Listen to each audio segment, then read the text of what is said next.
Going back to like how you talk about, you always hear these stories about people battling through adversity and then getting there and making it. And it's like all the troubles disappear. You never really hear about people bringing spotlight to what happens to the people that didn't make it. What happens when you go through the trials and you don't get a chance to achieve the things that you want to achieve. And I think that's the message that people need to hear more than anything, because it's the message that people relate to more. People relate more to, honestly, not having things work out the way that they intend them to work out. And they need to understand that just because that happened doesn't mean that you can't continue to pursue a path of success or whatever it is that you're after in pursuit of in life, because it's not always going to work out how you plan. But just because it didn't work out as you planned doesn't mean that it's over. Welcome to Your Story Doesn't End Here, the mental health podcast of military and veterans who refuse to be silenced. I'm your host, Rachel, and my mission with this podcast is to be a voice for those who don't have a voice, bring awareness to mental health issues, provide value and solutions, and to change the culture when it comes to mental health within the DoD organizations.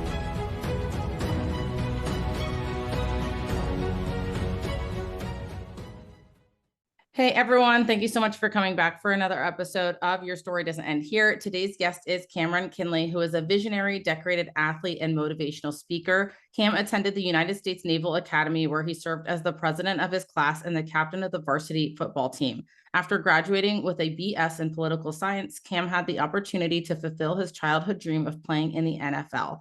Initially denied a delayed commission, Cam received presidential permission to sign as a free agent with the Tampa Bay Buccaneers. While Cam was ultimately released, he turned this adversity into victory to continue on his life's mission of service, fueling his passion for empowering others. Today, the Memphis native continues to serve as an intelligence officer in the United States Navy and is an active mentor throughout his community. Cam, thank you so much for being on the show today. Yeah, thank you so much for having me. I'm excited to have a conversation. So appreciate you for reaching out, and appreciate you for everything you do as well, just bringing awareness and stuff to our military and veterans. Thank you. Yeah, it's been a long time coming having this conversation on here. So super excited to get into it. Before we get into your story, I just wanted to ask if there's one word or a few words you could use to describe how you are feeling today going into this. How would you describe that? Excited. Definitely excited. I always see these conversations as a method of therapy. Honestly, it gives me the ability to reflect on some of the stuff that I've been through, and ability to provide insight for other people. So it's a form of therapy for me. So I'm always excited about that. Yes, I feel the same about not only my own podcast, but being a guest on other people's podcasts. I feel like there's always something that I learn a little bit more about myself the more that I bring up my own story. So I love that you described it in that way. But I'm going to pass it off to you so you can share a little bit about yourself and your story with the listeners. 100%. Yeah. So Cameron Kinley, I'm from Memphis, Tennessee, born and raised, two-parent household, kind of the middle of four siblings, I guess. I got two older siblings, older brother, older sister, and a younger brother, Richard. So I grew up in a football family. My dad played college football, ended up coaching as soon as he got done playing college football. And then my older brother played college at the college level and also had an opportunity in the NFL. And then my younger brother plays now at the University of Louisville. So from the first time I could walk and hold something, my dad had a football in my hand. But I never really realized how much that really guided my life. My parents always, of course, focus on the importance of character, focus on the importance of leadership and academics. So that led me to take that approach in school, focusing on my grades, focusing on making sure I was being a leader to my fellow classmates. And just kind of the structure and the guidance they gave me allowed me to receive opportunities to play at the next level. So coming out of high school, I chose the Naval Academy over Harvard, Yale, Princeton, and Air Force. Those are like the final couple schools I was looking at. And I just saw it as an opportunity to develop and continue to get to the next level and to serve my country at the same time. And that experience went well. It was definitely difficult at the academy, but what I expected. My granddad's a retired chief, and he always told me, it's not going to be easy, but it's going to be worth it. And so from the challenges there, navigating up and down, I was able to serve as class president, captain of the football team. So had a successful football career there that opened the door to go play for the Buccaneers. But that didn't come easy, of course. I had to navigate some hurdles to be able to make that happen. After I signed with them, the Navy denied my ability to delay my commission. So from there, I kind of had to go toe-to-toe with the Navy, toe-to-toe with the government. You kind of know how that can go. just trying to play the political route, make sure that they understand what I'm trying to do. And thankfully, Secretary of Defense turned things around, went back down there to Tampa, living a childhood dream. And then I got released after the first preseason game. And so since then, I got back in the Navy to fulfill my commitment. As I said, I was always going to do. And now I've been serving as an intelligence officer, loving what I'm doing, loving working with the sailors and the fellow officers I work with every day. But of course, it's been challenging, going through the transitions. But my life's been a roller coaster the past couple of years, but I'm thankful for the ups and the downs for sure. Yeah. So I think when we hear like that high level overview of the story, it sounds like everything just like smoothly went from like, all right, this happened. And then we just hop right into the next thing. And like, it's everyone kind of says like, yes, I had challenges, but I think it puts things in perspective if we can hear a little bit more about those challenges and what it was really like for you to go through those. So I know football in itself was like a whole bunch of challenges for you all at once, but can you talk us through some of those challenges and what it was like for you to go through those? 100%. I mean, I think back to when I was in middle school, right? And I mean, I could even go earlier than that, but middle school was one of the biggest eye openings for me because I had gone to private school from 2nd to 7th grade. Money was getting tight with the family. So my parents made the decision to pull us all out of private school and put us in a public school for a year to get our money in order. And so I went from, I played Little League football in a competitive league, but I went from playing private school football to public school football in 8th grade. And at first I wasn't thinking anything of it because I was usually, competing one of the best guys on the team. But when I joined this 8th grade team, I rode the bench the whole year. I mean, it was eye-opening for me. I said, oh, I'm behind. And my dad was basically like, look, if you really want to do this, or you really want to get to the next level, then you're going to have to put in some work. And so I remember taking that mindset in high school, 9th grade, still being an undersized guy, and watching, some of my classmates, some of my best friends to this day get college interest left and right. I felt like I was working harder than them. I felt like I was more talented, but I wasn't getting that same attention. So right then in 9th grade, I was learning the lesson of like not comparing yourself to other people's journey, and really trying to trust the process and put the work in. And I mean, for years, like freshman year, I put the work in, sophomore year, I put the work in, still not really getting any interest and still kind of feeling a little self-doubt about whether or not I'm gonna be able to make it happen. And then thankfully, after my junior year, finally started to see some of the harvest for the hard work I was putting in, starting to reap a harvest for some of the hard work I was putting in. And that's when the colleges started to come in. And then, like I said, I chose Navy, get to Navy freshman year, make the traveling squad. And then we're playing against Memphis in my hometown. And it's like, all my family's at the game, former teammates, coaches, the atmosphere is set for me to put on a show. And I get out there for my first piece of action and I mess my assignment up bad. Like the guy just runs right past me. And I just remember being like, man, that's not good. Right. And so I get back to school that next week. Coach calls me into his office and he's like, hey, Cam, we think you're a great player, but we don't think you're there yet. He said, you're not fast enough, not athletic enough to play the position at this level. Like you're getting moved down the scout team. And I remember the first thing I did was I called my dad and I said, you know what? I got to college. I'm here for free. I'm not about to be a scout team player. This is not what I had in mind. But he just reminded me, growth is on the other side of adversity. Like you're going to have to go through some stuff. It's not going to be easy. It's going to be difficult. But at the end of the day, like if this is something that you said you want to pursue, it's a goal that you had, understand that this stuff comes with it. I think nowadays, like a lot of people see success and they think it's like something that you just arrive to and everything else disappears. Like once you reach a goal, everything else is gone. But no, I think the more levels you climb up, the more stuff that comes with you. So you got to develop like a habit of success. It's all a process. And so my dad got me to view things as a process, to embrace the adversity. So I had to think about what the coach said and attack that in that off season. And so I joined a yoga club. I was doing workouts by myself early in the morning, and then it paid off. Ended up getting a starting job at Navy. And then my senior year, as I'm team captain, going through about 3 games of the year, I got a different position coach at this time. He calls me into the office and he lets me know that I won't be starting anymore. And this one's probably hurt a lot more than the one that I had as a freshman, because coming in as a freshman, expectations were, I wanted to play, but I was a freshman. So I understood like if I wasn't, I had time. But now here I am, a senior playing in my last year of what could be football forever, like an 18-year journey, team captain, felt like I was playing pretty solid. And now I'm losing my spot. So it was like humility hitting me in the face. And I had to learn how to lead while not receiving what I wanted to receive, right? Which is that's a mental toll in itself because you're having to put on this front as if everything's good, as if you're super happy, encouraged, when in reality, like life sucks. You know what I mean? Just being honest, like this is during COVID too. Like we were already stuck on campus, couldn't leave campus. Now the one thing that I love is not going well. I'm like, man, this is horrible. But I push through it, get through the season, and don't play much the rest of the season. And I remember getting home for Christmas break that year and asking my dad, like, what do you think about me trying to go to the NFL? And he was like, you never want to live with the regret of not trying and wondering what would have happened if you did. And so I decided to chase after it. And that right there was probably the biggest hurdle I've ever jumped in my life because I knew all odds were against me. Everybody always talks about the statistics, less than 2% or whatever. And here I am, a guy who didn't even start his last 6 games or so, last 4 or 5 games. I played here and there, and I'm going after this dream. And none of the scouts know who I am. My own coaches are like, what is this guy doing? My own teammates are like, what is this guy doing? Shoot, even me, I'm like, what am I doing? But I felt like there was something for me on the journey. And so I was like, you know what? I'm going to place faith over fear. Not necessarily saying I was going to make it, but I was like, there's a lesson in this. So I'm going to go after it. And so I took that jump. I took that jump, fighting all the insecurities, fighting all the doubts.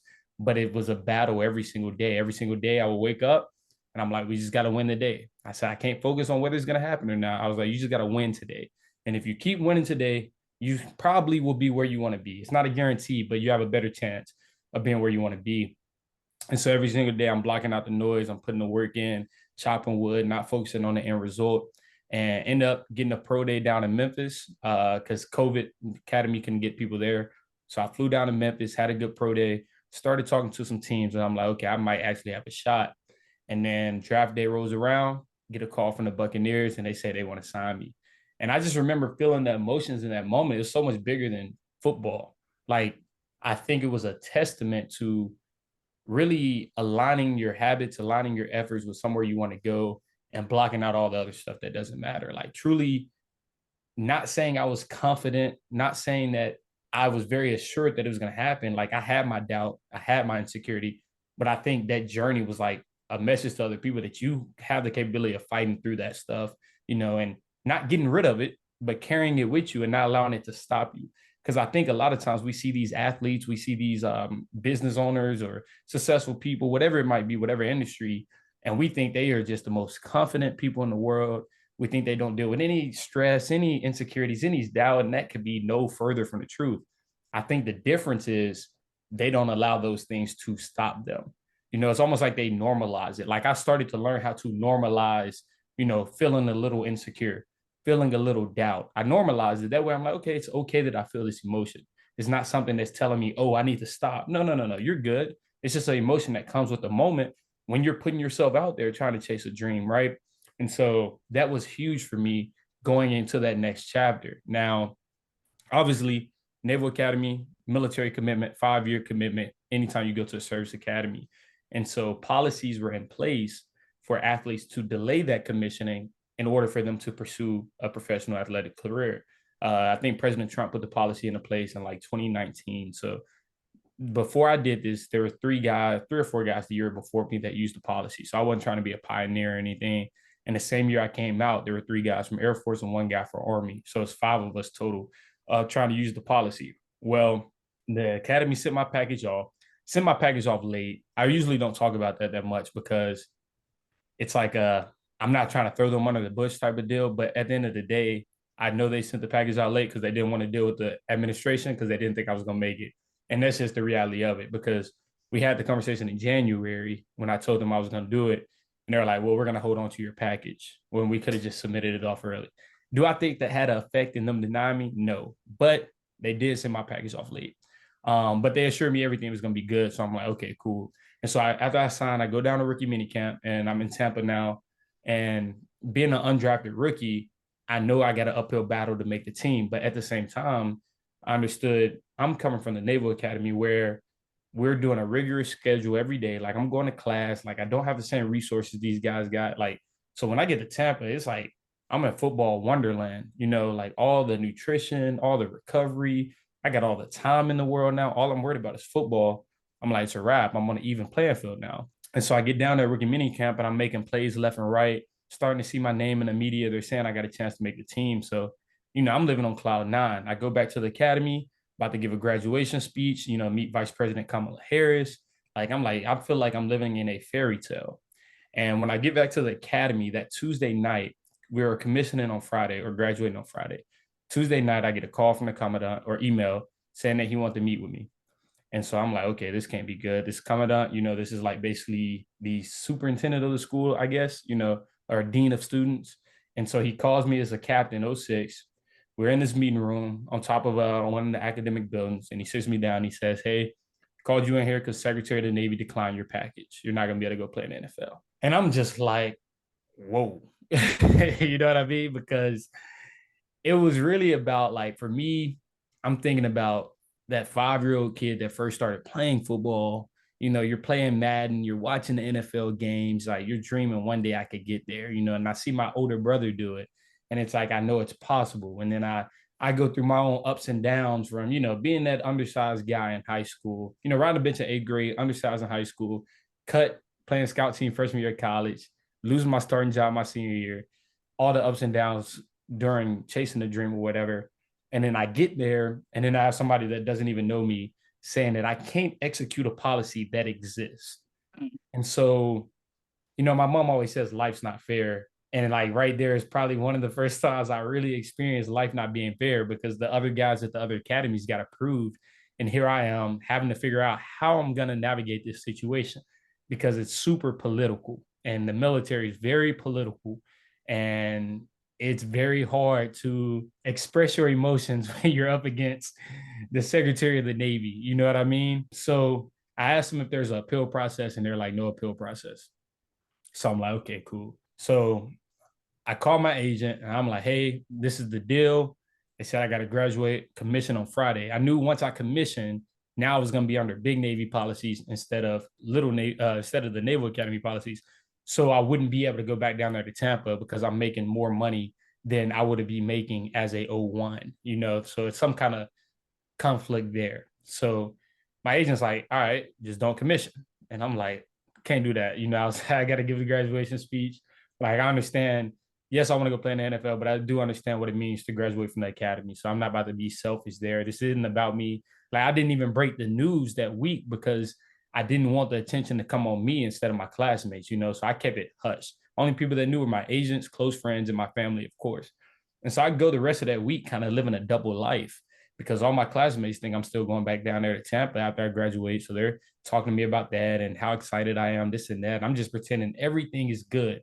Not only that, but I give the graduation speech on Friday at graduation. I remember the night before just being like, man, I don't even know if I can get up there, because I'm genuinely not happy. Like, I'm actually very upset, depressed. Like, man, like, I'm like, I just had my childhood dream snatched away.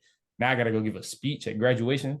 And I'm like commissioning, even though I don't really want to commission at this time. So it was very rough. But, I just thought about the fact that I have an opportunity to be strong in a storm. And so I got up there and I delivered the speech. And honestly, you wouldn't have known nothing was wrong with me. And that's not always a good thing. But I do think it speaks to the testament of how strong we're capable of being as people. And so after I go to graduation, commission, that's when I really get to work on trying to get this thing turned around. Started talking to, people in my government, like in Memphis and Tennessee, seeing if we can get some people on the committee of the armed forces to get something turned around. I'm talking to, like, people I know in the military, trying to like just get anybody who has a connection to the acting Secretary of the Navy. So it wasn't even the actual Secretary of the Navy at this time. He's the acting secretary, but nothing was happening. And I knew Tampa was being flexible with me. I had already told them the deal. And they were like, okay, let's try to get it figured out by mandatory training camp, which is June 7th, June 6th. And we got to that date. Things weren't figured out. So I just had to put out a statement. And I didn't think much of it. I was like, you know what? Put this statement out there, and it is going to be what it is. It's going to explain to people what's going on.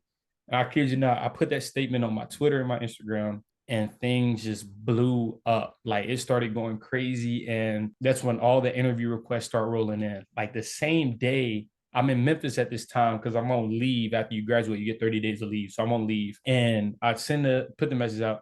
That day, I get like 4 or 5 interviews scheduled. So now I'm boom, boom, boom, doing the interviews, getting the story out there. And every news outlet in Memphis wants, everybody wants the story out. I'm like, okay, cool, whatever. I've been on the news in Memphis. I'm not thinking much of this. And then next thing I know, CNN starts rolling in, Fox starts rolling in, Good Morning America, TMZ, all this stuff. And I'm like, whoa. And like people are having these conversations on Twitter, ESPN, like it's getting crazy. And at first it's cool. I'm not gonna lie. At first it's cool. You're on TV, blah, blah, blah. People talking about your story. Like, man, this is what's up.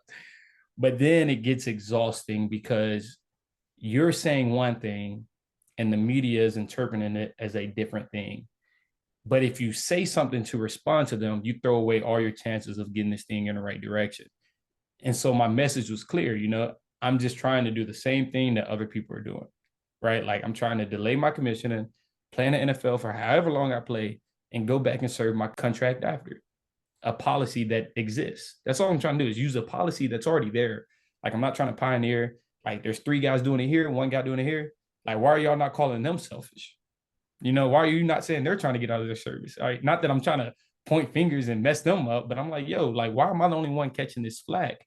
And I'm being very clear about this messaging, but I'm getting on Twitter, I'm getting on Instagram, people's just like sending me hate messages, blah, blah, blah, blah, blah. You're selfish.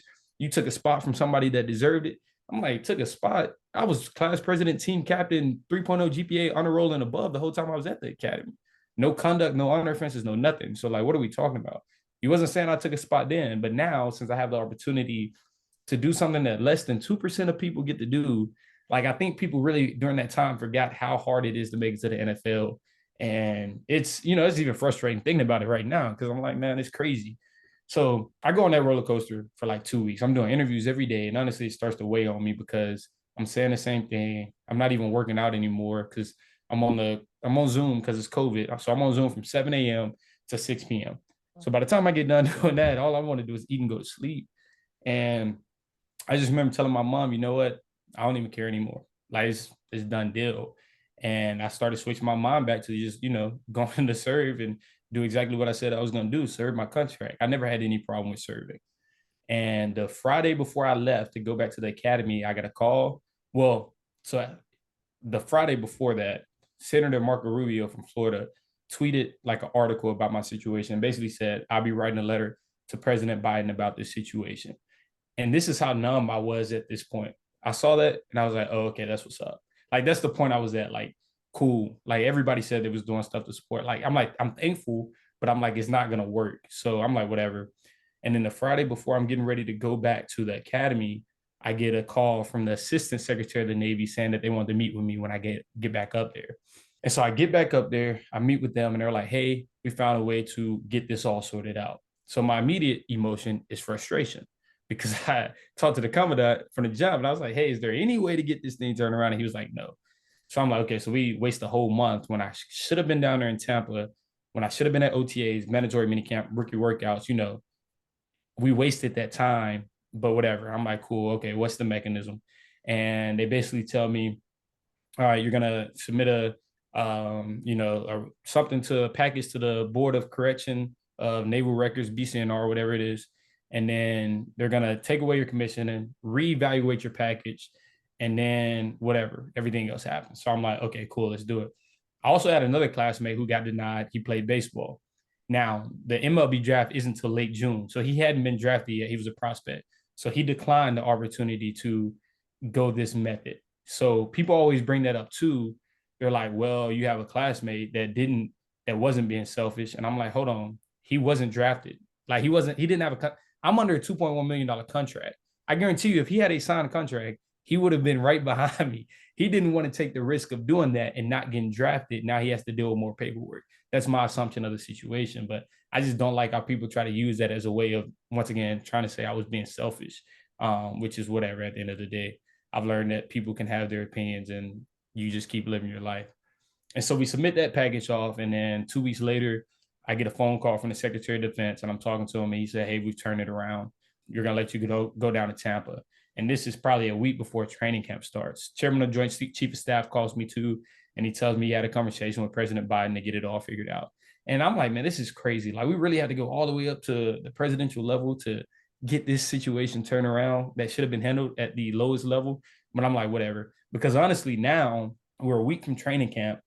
I'm gonna be real, I kind of did not want to go back down to Tampa because I knew how much I had missed, and I knew I already had an uphill battle, but now I got like a, you know what I'm saying, like a up wall battle. Like it's like straight up and down, right? And so I'm, man, you talk about being stressed. I am stressed because the first time I went down to Tampa, nobody knew who I was. I was just this guy from Navy, undrafted, underdog. Now I'm this guy who got presidential permission to go to training camp. Like I'm walking around in Tampa this time, just going in the store and people are asking for pictures, people know my name. And so I start to feel this pressure from the outside that if I don't make this happen, I prove everybody else right. And that pressure got the best of me. Like, truthfully, that pressure got the best of me. My first 2 weeks down there in Tampa, I was playing horrible football. And I just could not get my feet underneath me because I was so focused on trying to please everybody else that I just didn't centralize on the very type of mindset that got me down in Tampa in the first place. And about a week, with about 2.5, 3 weeks in, I finally get myself regrounded and I start to focus on the same kind of mentality that I had when I was down there the first time. And honestly, it came from my faith, just taking that time to get into the word, and he regrounded me and recentered me to be like, look, man, you're trying to please everybody else. Just focus on pleasing me. Like, I put you in this position. You're here for a reason. Like, your focus should be on pleasing me and just expressing gratitude to be there. Like, you're meant to be down there. And once I changed my focus to that and stopped playing for everybody else, I started playing like I was before. And my coach started noticing it. Everything started feeling good. I'm like, okay, I still got a shot. And then we play against the Bengals preseason game. I finished second on the team with tackles. Don't really give up any major plays, make a couple of mistakes here and there. That's part of the game. But I'm like, okay, I at least played well enough to make it to another week, because they always make cuts after the preseason games. Well, at least they used to. Now they've changed it to the end of the preseason. So my parents come down to the game. They watch me play. And the next morning, we're eating brunch. It's them, one of my little league coaches, and one of my childhood big brothers, basically. And they're just talking about how proud they are and how much of a future I got in the NFL and this and that, and how much growth. Because, I mean, they've seen me since I was 5 years old, and they're talking about the guy they saw last night was the best guy they've seen. You were making tackles. You never try to tackle anybody, this and that. And I was like, yeah, I finally, for the first time in my career, I finally learned how to play free. I learned how to play loose, not stressed, not worried about making mistakes. Like, I finally had fun playing the game of football since I was like a little kid, I would say. And so I dropped my parents off at the airport, and I tell them I'll see them next week. We were supposed to play the Titans. They were going to come back down. And as I'm driving back to the team hotel, I get a phone call from the Buccaneers. I say, oh, hello. They're like, hey, what you up to, Cameron? I said, nothing much. Just, drop my parents off the airport, headed back to the team hotel to get some rest, and then probably study the plays a little bit. And they said, well, there's not going to be a need for you to do that. They said, we decided to release you today. You'll no longer be a Tampa Bay Buccaneer. And I was just like, man, I was just like, if it's not one thing, it's another. I finally get back to a place where I feel good, after all that stuff I went through with the Navy and, just battling insecurities. When I got back down there, like, I finally felt like I was back in a good place, probably from when before I left to go get a graduation speech. I was like right back there at my high, and then I get hit with this. And I just remember being frustrated, like tears were just rolling down my face. Called my parents, told them what happened. And they were like, well, what do you want to do? I said, listen, I'm going to drop this stuff off at the facility, pick my stuff up from the hotel, and I'm driving to Memphis today. I said, I can't be in Tampa. And they said, well, pick us up from the airport. So did all that, picked them up from the airport. And honestly, I didn't cry because I didn't want to cry going into the facility.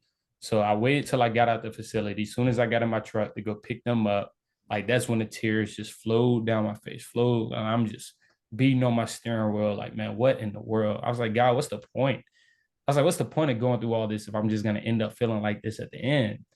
And that's how I felt the whole way driving home to Memphis, man. And I sent myself in a pretty dark place. Like, I didn't want to interact with anybody, didn't want to hear about football, think about football. Like, I was just like, I don't know. I've put in this effort. I've done things the right way. I was the bigger person through all of that, and I still end up feeling like this. I said, God, I don't know. I said, if this is what life is like, man, I don't know if I'm, what I'm saying? I don't know if I'm built for this. And so that's like a month period of having these thoughts. And then a mentor reached out to me, and she said she wanted me to come speak to some students that she worked with. She worked with an organization called Project Stand. and they work with students that are like transitioning from the juvenile court system and getting them back into society. So obviously they've been through some things in their life and they're looking to, get back on the right track. And I told her when she first called me, I'm like, I'm not in the NFL. Like I got cut, right? Because what's crazy is I didn't even have to tell anybody because all those stations that interviewed me the first time when I was going through it, trust me, they closed the loop on the story. So when I got cut, CNN notifications coming to my phone, ESPN notifications coming to my phone.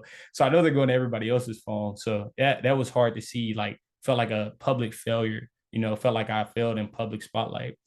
But anyways, I agreed to go speak to the students and I didn't even know what I was going to talk to them about. But when I walked into the room, I could see their faces and I could see that, they were somewhere where they didn't want their past to determine where they were capable of going. Like they had been through things, but they still wanted more in life. They were hungry. And I kind of detailed my story to them. And in that moment, I was like, you know what? Maybe the value in life is in the journey and not the destination. Maybe it's in the process of becoming rather than always focusing on who you become. Like it's a constant battle of ups and downs, and it doesn't matter how low you might feel, you have the opportunity to rise up again. And it helped me, speaking to them helped me, being vulnerable with them, being open with them. Some guy who just dealt with probably the biggest failure that I had dealt with in my life and was in the lowest moment of my life, being able to open up about my emotions like freely with them, it taught me that, man, life's not over. Like this isn't the end of your story. Like you still have the opportunity to keep moving forward. It's just about learning the lesson. And I think now that I look back on everything that I went through, I think God was really teaching me like the value of adversity and the value of pushing through those difficult times. And I truly feel like every time I came out on the other side, a better man than I was before I went into the storm. You're always going to come out better if you just keep pushing yourself and, be honest with yourself, allow yourself to feel what you feel, but not get stuck there. And I thank them for that, and obviously it's been a transition getting back into the military because it's a different type of battle being in the military, but I'm equipped for it because I understand that it's a necessary piece of the process. So every day I try to pass that message on to the sailors I work with, the officers I work with, the players I coach at the high school. Like, listen, like it's a process. Embrace the process of life, the good and the bad. It's not always going to be good. There's going to be bad days, right? But the bad days are necessary to appreciate the good days. And don't think you're the only one that's having bad days. Um, but feel your emotions. Just don't get stuck in your emotions, and you'll be able to keep going. So that's kind of the thorough version of where I've been these past few years. Yeah. I absolutely love your story. I think there's a lot that's relatable, and I was taking a couple notes to keep my mindset on track here because there's a few things that really stood out while you were talking. Obviously, you and I know from talking previously, I relate very much to your story as an athlete because I think as an athlete, especially someone that has big dreams as an athlete, especially as a child and having big dreams as an athlete, it can become so easy to attach to an outcome and feel like, this is like the pinnacle of my career. For me, it was the Olympics and swimming. For you, it's the NFL. I mean, I think most childhood athletes that spend so much time and energy chasing this goal or dream, it can be so easy to become attached to that outcome. But what I love about your story so much is that when you look at a lot of these stories from athletes that have quote unquote made it or made it to the NFL, a lot of times you hear about like all the adversity and like the adversity, and then I made it, right? Yeah. And and that's it. Like you hear like, oh wow, they went through this really hard journey and then wow, they made it. And like, well, that's really cool, they made it. You don't really hear about a lot of these stories where it's like, oh well, I hit this peak and then I drop back down, and then I hit this other peak and then I drop back down, and then I hit the pinnacle and then I drop back down, because a lot of times no one really wants to talk about the journey that continues throughout the rest of our lives, right? Like the society has painted this picture that there is a certain point in our life that we make it, and then, it's just smooth sailing from there. But that's just not reality. I mean, when you said the journey, the value in life as the journey, not the destination, that really, really resonated with me. You also talked about all the different times that you kind of had to learn how to silence the outside noise and just focus on your own mindset. And that really resonated as well, because social media, the media in general, it can be so easy to almost unintentionally get wrapped up in that like people pleasing attitude, right? Or like people are saying this about me. No, that's not true. I really want to explain my side of the story because there's more to it. And they'll like, let me make sure I'm getting this right. And then understanding that there's a certain point when like enough is enough and you don't have to really fight for your side of the story anymore. You just have to focus on like you and your mindset and get yourself regrounded again. And so, you know, that alone, like that is such a difficult thing to learn and such a process in itself. And so I'm so glad you brought that up. And then the last piece is mentorship, because I noticed that your dad was such a rock in your story. Like you constantly talk about your dad and going back to your dad. And so I love that you had this mentor in your life. And then you talk about mentorship even later in your journey, not necessarily with your dad, but with someone else that was like, hey, come mentor these other kids. And so that was such an important piece that I thought really stuck out to me. No, 100%. And like you said, going back to like how you talk about, you know, you always hear these stories about people battling through adversity and then getting there and making it. And it's like all the troubles disappear. You never really hear about people bringing spotlight to what happens to the people that didn't make it. You know, what happens when you go through the trials and you don't get a chance to achieve the things that you want to achieve. And I think that's the message that people need to hear more than anything, because it's the message that people relate to more. You know, people relate more to honestly not having things work out the way that they intend them to work out. And they need to understand that just because that happened doesn't mean that you can't continue to pursue a path of success or whatever it is that you're after in pursuit of in life, because it's not always going to work out how you plan. But just because it didn't work out as you planned doesn't mean that it's over. Doesn't mean all things are over. And then on the mentorship aspect, man, I'm so grateful for my father. And I always emphasize this because, especially in the Black community, you know, fathers have this kind of, there's this perception of fathers. And I think fatherhood is so important, and especially for a young man, having that in their life to just teach them how to become a man, teach them how to deal with the stuff the world's going to throw at them.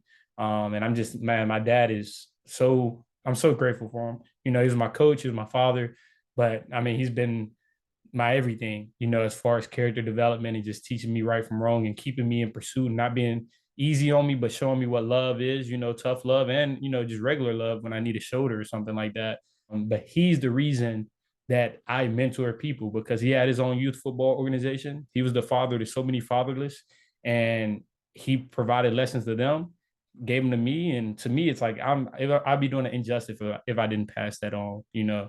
So I try to mentor as many kids as I can whenever I can, because I understand I wouldn't be where I am today if I didn't have mentorship from other people. That's incredible.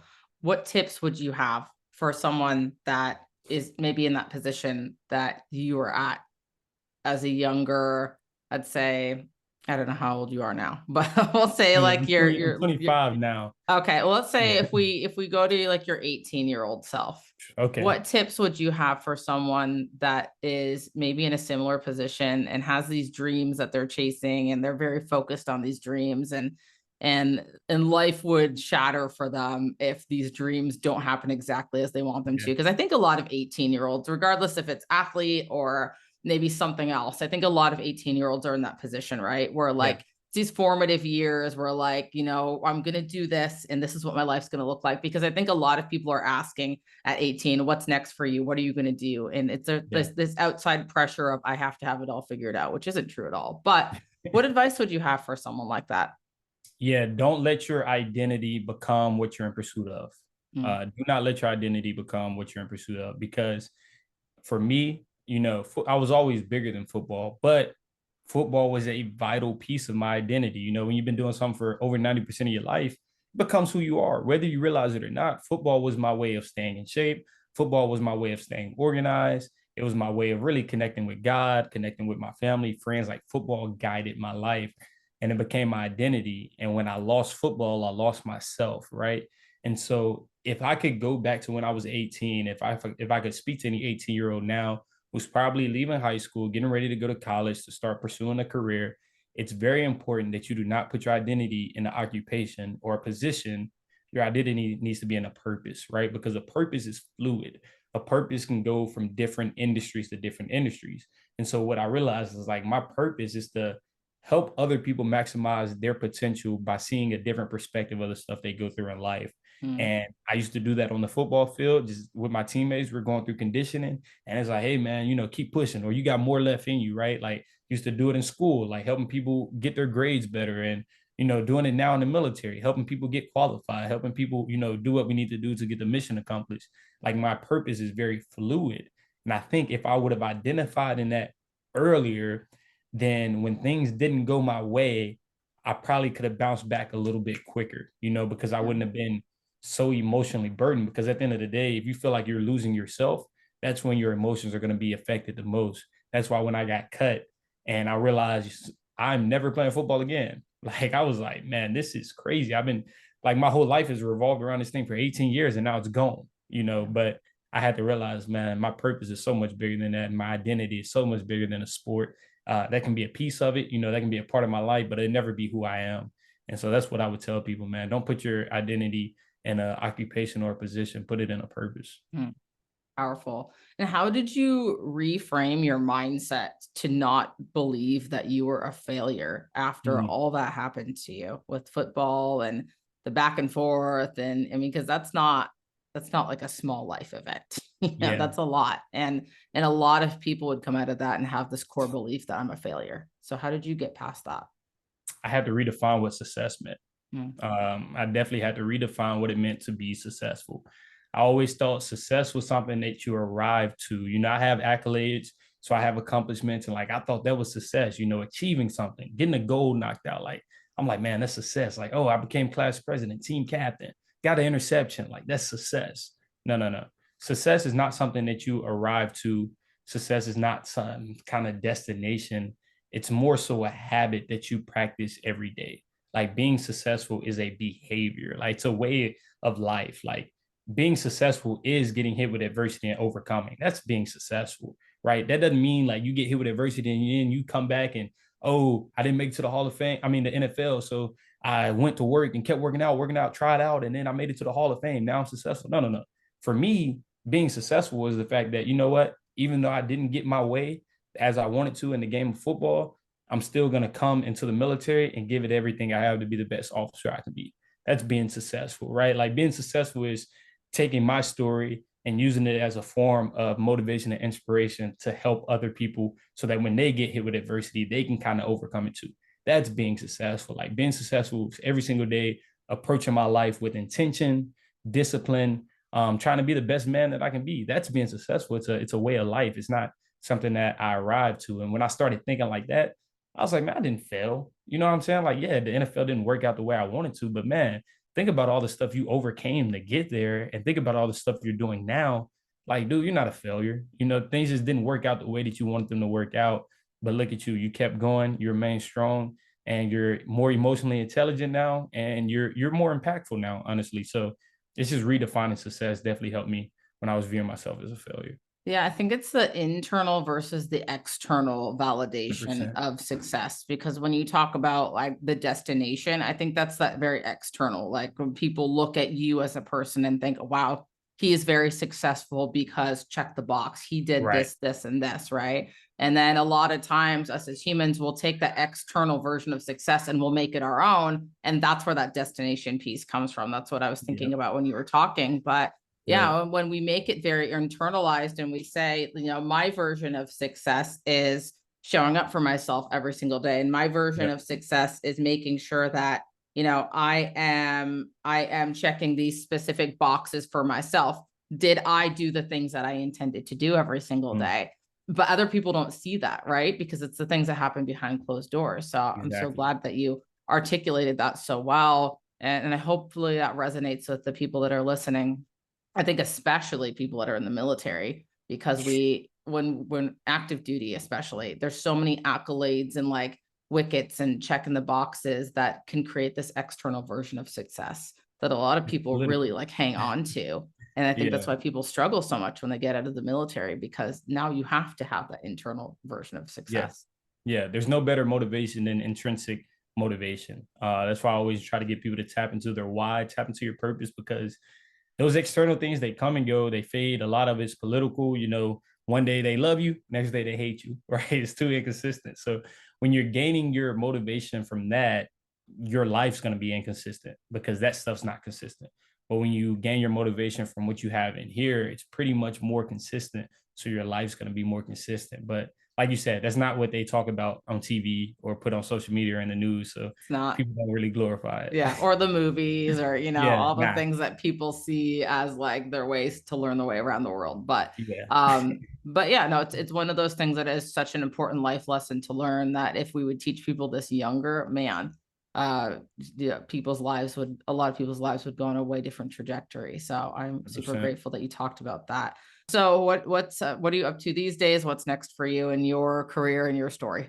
Yeah, figuring it out. I've been out here in Oak Harbor for about 2 years now. Probably getting ready to leave here in December. So headed back to the East Coast. 2 years left on my military contract. Unsure what that looks like yet. Not dead set on getting out, not dead set on staying in. Just trying to see where God's gonna guide me. Trying to be more intentional with getting my story out there. I think I was doing a good job of it before I got back into the military, but obviously, when you join the military, your schedule is going to change a lot. So I try to do what I can here and there, but I think there's more that I can do. There's more that I owe the community. So just trying to find the best ways to get that out. Probably, try to develop a nonprofit here soon. Try to get something going. Try to get some more speaking going, and probably start working on another book here shortly, as I talk about what life was like after everything happened. Because I think the first book kind of gets you to where I was like right after the journey. Now it's kind of like, okay, what does it look like after the journey? It's not all sunshine and rainbows here. So I got a TED talk coming up in October. So I was working on that. Just trying to stay involved, help as many people as I can. But as far as like specific career, I have no idea yet. Just That's kind the of go with best the though. flow. Go with the flow. Yeah. You just kind of glossed over the fact that you have a book. So tell us more about your book. So it's funny how the book came about. When I was going through that whole situation after I got cut, I started journaling because I was really I was in search for answers. I'm like, God, I need to know why everything happened the way they happened. What is the value in this? And so I started journaling from when I was a kid all the way up to when I got cut, and as I'm reflecting and I'm journaling, I'm learning things that I didn't pay attention to like the first go around. And people always ask me, if you could go back and change anything, what would it be? And I always tell them, I would take the time to appreciate the lessons more in the moment instead of just kind of like going through something, getting over it, moving on to the next. Like, sit there a little bit. What just happened? What can you learn from that? Because when I journaled, I saw a lot of lessons, which allows me to speak about some of the stuff I speak about today, because I learned that when I was journaling. But as I'm journaling, I'm looking at this, I'm like, man, this is some good stuff. Like, I probably need to put this into a book. And so I just started typing a book, took the journal entries, got it going, and then I just started typing from there. And I mean, shoot, I look up, and after a few months, I'm like, man, I got a book. And I self-published it, used Amazon, and put it out there. And I mean, I've sold probably over 600 copies. Wow. And that's no marketing company. That's just me and social media. So I need to be more intentional with marketing than that as well. I'm not lazy, but it's just It's the hard. business stuff. Yeah, the Marketing business. is hard. Oh I my get it. goodness, all the algorithm this and Yep. I Yeah. hate it. I What's hate it it. called? So it's called identity. Identity. Finding purpose Identity. through the storm. Yeah. Might have. Okay. I was trying to see if I had a copy of it. I don't see one. It's all good. I'll post the link in the show notes for anyone who wants Okay. to grab a copy. Please I do appreciate if it. you're listening to this. I think there's so much value in hearing other people's perspective and stories, and there's always something different that you learn from a book that you don't pick up on and just talking. And so Yeah. I will definitely be grabbing a copy. I'm glad to hear that you Appreciate have a that. book. And no, that's really cool. I'm glad you brought that up. So how can we find you and how can we support you? Yeah, you can find me on Instagram at CK3 The Thrill. That's CK3 THETHRILL. That's also my Twitter. And then Facebook is just Cameron Kinley. TikTok is CK3 The Thrill. I've wanted to change that name, but I can't. I don't know. It's a I want brand to change it. now. Yeah, It's fine. that's a brand now. Yeah. I do have a podcast coming out soon with two of my boys from college. It's gonna be called Mud Made Millions. It's gonna kind of redefine how people see wealth. When we hear wealth, we think of money, but we're approaching it from, a mind, spirit. We're going to talk about money too, but to be wealthy is more than just being wealthy in your bank account. You got to be wealthy in your spirit, your mind, and your body, if you want to be able to accomplish the things you want to accomplish. So mud made millionaires, and the mud is not necessarily, you hear people say, get it out the mud. That's how you came from the trenches or the hood. No, the mud is whatever it is that you're stuck in that's impeding you from getting to where you want to be. So your mud looks different from the person to the left and right of you. So I'm excited about that. Should be rolling out sometime by the end of the year. So just keep an eye out for that as well. Awesome. Well, all those links will be in the show notes. So please let us know when you do release the podcast so we can help you promote that. Really excited, and congratulations on that, by the way. And well, thank you so much for taking the time to be on here today and share a little bit about your story. I think there's so much that is relatable and impactful in your words. Super excited about your TED Talk as well. So we'll make sure to promote that once that releases to the world. And last question for you today, Cam, are there any last words or pieces of advice that you want to leave the listeners with? Yeah, just keep going. I think the beautiful thing about life is that it's not easy. But I think it's a beautiful thing. I think if you keep going, everybody struggles. Don't think you're alone in your struggle. Feel free to open up about your struggles, because you'll relate to more people doing that than acting like as if everything's okay. So if there's anybody that's listening that's going through something out there, keep going. I promise you that it's going to get better. Life may not get easier, but you're going to get stronger the more you build those muscles from overcoming adversity. So that's my encouragement for anybody out there that might need it. Thank you for taking the time to listen in today. With your support, we are able to increase awareness of the mental health issues affecting service members and veterans today, with the goal of creating positive change. If you got value from this episode, please take 30 seconds to subscribe and share this episode within your own network. Until next time, remember, your story matters, your mental health matters, and your story doesn't end here.